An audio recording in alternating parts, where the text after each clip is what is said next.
Hello all you lovely people out there. A very warm welcome to all of you for this session where we are going to talk about techniques to score 90 plus in class 9th English final exam. Yes, this exam is round the corner and I know you guys are really scared about it. So don't worry, we are here to help you out, sort some myths, burst some myths and help you improve your score. So before I get started with this, I would like to bring to your notice that you have issues related to unseen passages.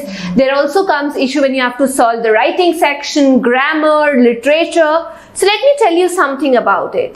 The unseen passage is that one section in which you can score really a great deal of marks. So before reading the passage, take a glance at the questions related to the passage. That would probably help you have a very strong hold on the passage. Because what generally we people do is, we generally tend to jump onto the set of passage that we've been provided and then go on to the question answer and then come back again to the passage. So this way we are investing a lot of time on those two passages that are covered in reading skills that weigh for 20 marks. So you have to be very smart in your approach. So here you go with the first important trick, that before reading the passage, take a glance at the questions related to the passage. Now read the passage and underline the important sentences, phrases which match those in the questions, because you might be asked some sort of synonyms, you might be asked to complete the sentences. Therefore, it's always suggested to please number the paragraphs also, because you might have to relate it with the number of paragraphs, locate the questions and then go forward with it. So this will help you write the answers more quickly, thus saving your time. To prepare for this unseen passage, previous year question papers and sample papers are a must, by which I mean you'll get a better hold, a better grasp of what type of questions you're going to face in the exam, and you are not there for the very first time. You're not encountering those set of questions or passages for the very first time. You'll be familiar with those set of questions. Now jumping onto the writing section that you guys cover in section B. With the writing section, this is one single mantra to ace the writing section. It is to remember the format of letters, essay, diary entry, story, paragraph, may it be formal, may it be informal letter. You guys have to ace on the format. It becomes very easy if you have the format and you remember it correctly, then you can add your own content. Struggling with the formats there at the exam hall won't help you at all. So these questions carry often 10 marks. So a wise way to approach such sort of question is to first write the points you should cover in your answer in probably a rough sketch, or maybe a rough section should be there, because what generally happens is the minute we start writing, we start attempting the section B, we tend to, mix all the important points. We do not follow a particular pattern, no strategy is followed, we don't connect the paragraphs. So there is enough data, yet it is not relevant to the question because it's not arranged in the proper manner. So therefore I suggest you to cover all the important points in a very rough sheet or maybe a rough section, so that you don't tend to forget which section you're going to go first and then which to follow. So stick to the word limit that's mentioned in the question paper. Writing a very, when you write a longer answer which would fetch you more marks, it's very important that you stick to the word limit, because what generally happens, we flow out of that word limit. When you cross the word limit, you don't stick to the topic. So write, even when you're writing that, covering that writing section, ensure that you read the question again and again, so that you don't tend to wander away from what the topic is asking for. So just try to wrap up all your ideas in the given word limit. Alright, jumping on to the third section, third part that is also covered in section B, that's your grammar. So the only way to score good in grammar section is by practicing as much as you can. So many students, you know, they fall short of this in a particular section, especially this grammar section is that one section where you face a lot of issues. So yes, practice as many sample papers as you can.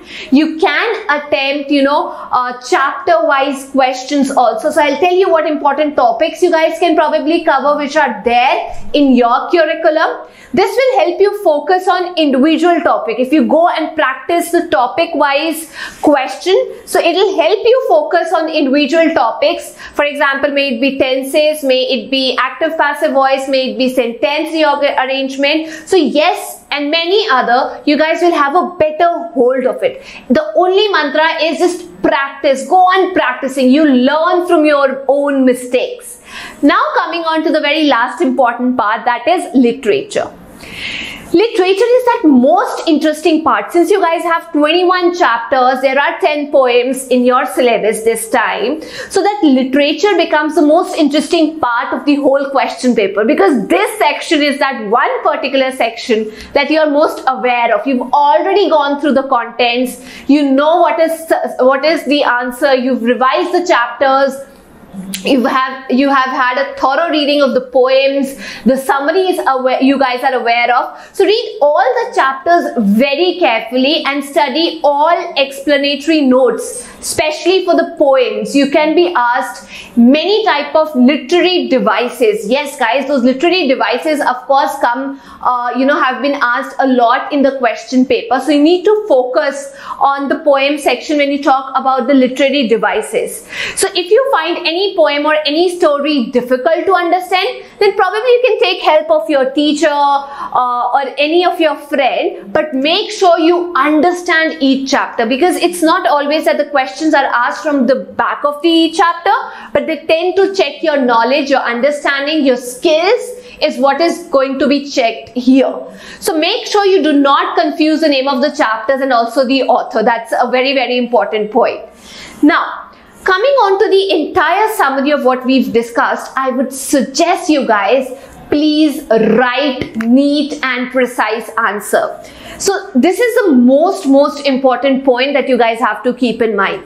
So try to stick to your best handwriting. You have to put forward your best handwriting while answering the questions in the exam. The better you present, the better you score. Don't scribble around. Even if you have made a mistake, for example, let's say I've seen a lot of paper where people make, for example, they want to edit this Y section. What they'll do is they'll put they'll get hold of a pen and they'll start using their drawing skills right here until and unless it becomes pretty visible and clear to the person who is checking your answer sheet that yes, I've committed a mistake.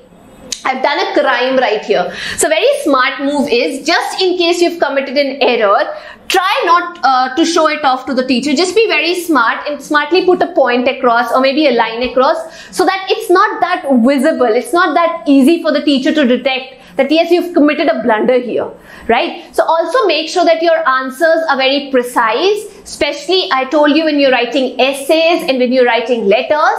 Do not beat around the bush. So a thumb rule here is state your ideas clearly and in a very coherent manner. And also when you talk about your speech or other stuff like that, try to use important quotes.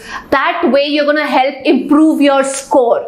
Some of the quotes are universal. They're accepted everywhere and they can fit in any part of the letter, or maybe not letter exactly, but yes, speech, debates. So those universal quotes, you can remember 5 to 6 universal quotes and use them over and over again. So yes. Now coming on to what is the strategy when I talk about your 9th class paper pattern. See, this question paper is divided into 3 sections. That is section A, then it's section B, and finally you have your section C. Of course, now you don't have the burden that you have to sit and appear for 100 marks. You've been very privileged enough. You've got that privilege that only the score that you have to get is out of 80 marks. So the section wise weightage is 20. for section A. For section B, it's 30, and for section C, it is again 30 marks. That total comes out to be 80, but again, it is for 3 hours. So imagine, guys, way back your seniors were attempting the same paper for 100 marks in the same duration, and you guys have been fortunate enough and got that privilege that yes, you are attempting the paper for the same duration, yet for the less number of marks. So yes, they have helped you a lot. Okay, so jumping on to the next part. See, when I talk about the reading skills, you generally tend to get 2 sets of paragraph in this. So there is an unseen paragraph in this, and the questions that follow. So very important trick in this case is try to remember first to jump onto the question answers before you jump onto the passage. That way you'll save a lot of time and you'll be very apt in your approach. Jumping on to the pointers here. The very first point that you should keep in mind when you talk about unseen passages or the entire pattern of the question is, in the first 10 to 15 minutes, guys, make the first interaction with your paper. That is, read the comprehension very fast and get an overview of the matter. Once you've gone through the question answers, just don't directly jump onto the passage, but as I said, go through the question answers and jump onto the passage. So don't give more than the exact word limit, or the time limit that you guys should stick to is 30 minutes. It's like, don't give more than 30 minutes. A minute, you tend to, give a lot of time to section A. You're going to lose marks and also time in attempting section B and section C. So don't do that. Stick to the time limit. That's 30 minutes means in 30 minutes you have to get over with it. So you have to answer 2 paragraphs in 30 minutes. Important thing is here, what you can do is get started, kickstart with your practice 10 days prior to when you have your exam. Just sit and attempt 1 or 2 paragraphs every day so that you have a better hold and it becomes easy for you to read when you have the question paper right in front of you. So practice more before the exam if especially your reading speed is really slow. Now jumping on to section B, that is writing and grammar section. So in this, either you'll get a diary entry, either you'll have to write a story, either you'll have to write a paragraph, or maybe a letter. So you have to be very, very, very careful with the word limit. Stick to the word limit, and as I said before you start writing the answer, see guys, the easy way to score very well in this section is, if you're having any letter, may it be formal or informal, the opening and the closing of the letter is generally the same. You follow the same set for every letter, like you greet and then you end the letter on a very positive note that you're looking forward for a reply or you are expecting the other person to revert. In this case, what you can do is you can have you can act very smartly. What you can try is remembering the beginning and the ending of the letters, and just adding the body part would help you score well. By this, you are reducing your effort. You don't have to think a lot while you are answering that letter. So yes, keeping in mind or remembering the starting and the ending of the letter would help you score marks. Now what practice we generally follow is, all of a sudden when we are solving the paper, we get so environmentalist that we don't want to, waste paper, waste our sheet. So if you end your section A, let's say here, like these 2 parts, and you end your section A here and you're left with 4 to 5 lines, we tend to start the section B right here. Don't do that mistake.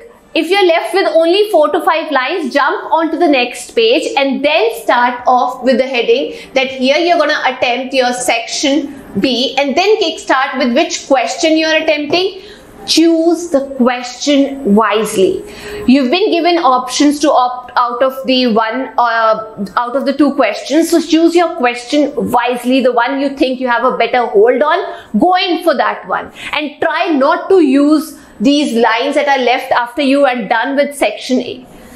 One more thing that you have to keep in mind is when you're attempting section A, answer the questions of section A under the heading of section A. When you're attempting section B, try not to mix it with the questions of section C or maybe section A. So that's very, very important. So keep in mind that's a very disturbing factor when it comes to evaluation of the answer sheet. Students tend to mix up the questions of section A, section B and section C together. So it becomes difficult for the evaluator to assign you marks. Don't do that. Try to leave a space if you're not very sure of the answer of if it does not strike to you at that particular moment. You can leave some space and then jump on to the next section rather than mixing and creating a mess out there. Alright? Okay. Now, you can also be asked to write a very short story based on the given clues that you have. So again, I told you, you have to frame a story. It's not like you have to come up with the moral first or maybe the conclusion first. Even if you go and watch a movie, you tend to keep the suspense. You probably like to have the suspense or the actor reveal the suspense towards the very end of the movie. You don't like or you won't appreciate it, the conclusion or the suspense coming towards you at the very beginning of the movie. So similarly, try to keep the suspense going and try to frame the paragraph or maybe the story in a logical sequence rather than coming out with the villain first and then he was dead and this. No, it won't make sense. Okay. Now, talking about the grammar syllabus, you have your tenses and you have, it's not modals by the way, it's modals. Tenses, modals, passive voice, subject, verb, agreement, reporting, clauses, determiners, preposition, and yes, gap filling.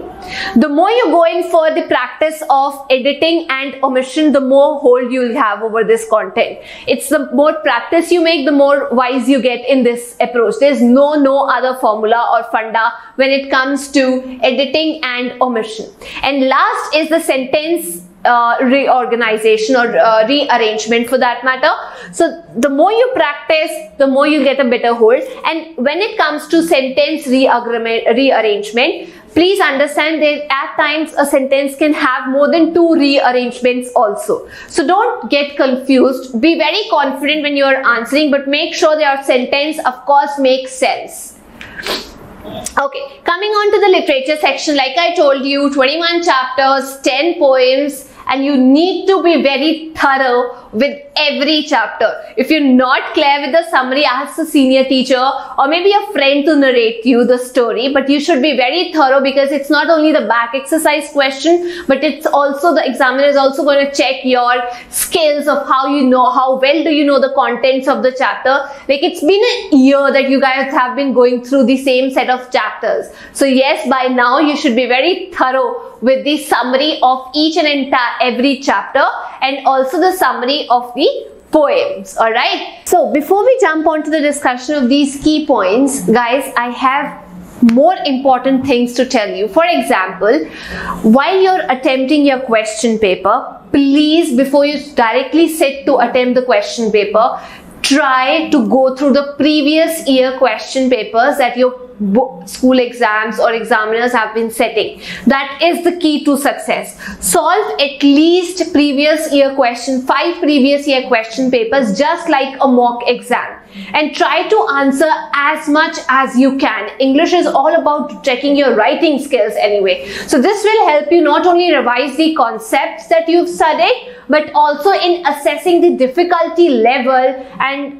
preparing those concepts better than usually asked. They are the concepts that are usually asked time and again, and you'll have a better hold of it anyway. So even if you are not in a mood to study and you simply want to go through the papers, you can do that. At least you'll have a better idea and hold of the questions that are being asked. Probably you'll be mentally prepared for the concepts that are coming your way. Second important point is please compete with yourself. Keep a clear and a very brief record of your marks in the previous test or the mocks that you've appeared for. The more you compete with yourself, it's going to help you improve your score. Don't burden yourself or trouble yourself by scoring by looking at how much the other person is scoring. So keep a clear and a very brief record of your marks in the previous test or maybe in the test conducted by your board, by your school exams, that will help you keep a track of your improvement prospects. So remember, each paper carries equal weightage and you can study all subjects equally well. But when it comes to English, at times in the writing section you might be asked to write a diary entry, at times you might be asked to attempt a story, at times maybe a letter that is formal and informal. So practice the previous year exam papers and attempt the mock questions that I tell you is the key to success, and compete with yourself. In this approach, you guys have to compete with yourself. Third important point is identify your weakness. The more you appear for the mock test, especially in English exam, try to sit for multiple tests on every aspect. Try to identify your weakness. This will make it easy for you to improve on it and work on it and score better in the exam hall. Don't wander around the syllabus. You should be the reference book that you're probably going through for practice exercise, for reading the contents, for checking the formats. You should be very sure that this is the relevant book for your exam, and choose to draw a very authentic one when it comes to exercise question, because the more irrelevant stuff you pick and choose, the more you're going to lose on your mark. So you must take very clearly on which book you need to follow, which books are listed in your syllabus, and which is the right book that you should refer when it comes even to your practice exercise. Next important thing that you guys should keep in mind is time management. Yes guys, may it be in your preparation mode, may it be while you guys are attempting the paper, time management, making use of each and every minute is very important to score 90%, 90 plus marks. Like, it's not everybody's cup of tea. To score 90% plus, you need to utilize each and every minute and study a total of at least some basic hours. You need to invest in your practice exercise that will help you improve your score. So indulge yourself a lot in practice exercise, self-study, trying to go through the previous year question paper, and shoo away all the distractions. Yes, all the distraction, your Facebook, your WhatsApp, Clash of Clans, PUBG, and what you guys are crazy about. Try to keep all those distractions at bay. To take a break from your study plan, go out, go involve yourself into some sort of exercise, recreational activity. That is going to help you improve your stamina, and your time is going to be managed in a very good way. Focus, especially in English, focus more on your writing skills, focus more on your language, because a lot of us tend to lose marks on the language. That more you practice on all the topic, the more you'll have a better hold and a better grasp of it. And also when you're writing the answer, your language, your presentation plays a very important role. So yes, spare some time to ensure that when in your answer sheet, while you're answering the question paper, spare some time to ensure that yes, you have a proper strategy or proper layout of how you're going to go around for the answer, how you're going to answer that typical question. Clarity of thought, expression and handwriting, a mix of all this is going to be there in front of your teacher who's going to evaluate your answer. So make sure that you portray that there is clarity of your thought, your handwriting and your expression. The more you are clear with your concept, the more you'll have better handwriting, the more you'll commit less number of mistakes, and with your handwriting, your teacher can probably figure out of what content, what thought process you're going through. So please ensure that you keep margin after every question that you attempt. The aim is to present your answer in a very neat handwriting and write answer with clarity of thought. And also, if you get to complicate the sentence, you'll mess up the stuff. So try to keep the sentences very simple, very easy, and the sentence structure should be very clear and crisp. It should not be complicated, like everything coming around and you're putting it right across in one particular sentence. So these were some of the thoughts. Apart from that, I want to tell you, please read the questions from section B and and be very smart in picking up which question you want to attempt. So keep those questions or mark those questions that yes, you have a better hold of it and you want to attempt it. So just keep it at the back of your mind, or maybe put a mark that yes, I'm going to follow this question. Then go to the section C, that's the literature one. Like I told you, it's a very easy section. You should be thorough with every summary of the chapter, every chapter summary, and also every poem. Next important point is, if you've read your chapters well, it's easy for you to attempt section C. It's not going to be very difficult for you to attempt section C. You're going to be filled with confidence. You know how to write, how to go around it. And finally, I would say English is a very, very scoring subject. If you follow the right proper strategy, if you practice a lot, you are right round the corner. It won't be difficult for you to, not score well. So now I'm going to reveal the most important announcement, the most important surprise for you guys. Yes, you guys can enroll for 10th class 1 year long-term course. I'm going to write it here for you guys. 10th class 1 year course plan.